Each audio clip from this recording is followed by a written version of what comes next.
Les façades de Collonges-la-Rouge sont ornées de riches décors principalement concentrés autour des ouvertures.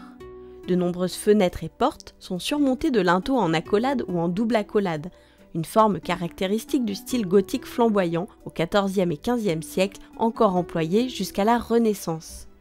Les encadrements présentent différents types de mouluration. Les découpes droites des angles, les chanfreins, des courbes en creux, les cavés, et des courbes en relief, les tors. Les bandeaux sont des moulurations horizontales qui rythment les façades. Celui de cette maison est prolongé par des nervures verticales qui se terminent en culots sculptés. Celui de droite, bien conservé, représente une sirène tenant dans une main un peigne et dans l'autre un miroir. La représentation de créatures fantastiques telles que des sirènes est courante à la Renaissance. On en trouve d'ailleurs une non loin de Collonges à Beaulieu-sur-Dordogne. Le culot de gauche, très abîmé, représenterait peut-être un homme chevauchant un dauphin.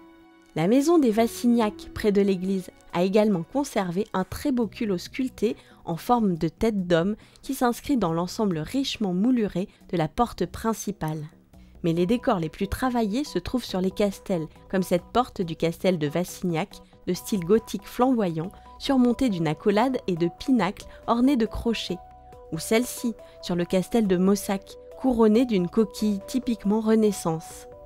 Quelques linteaux de porte et de cheminée portent des écus, avec ou sans armoiries, parfois associés à d'autres décors comme ces anges.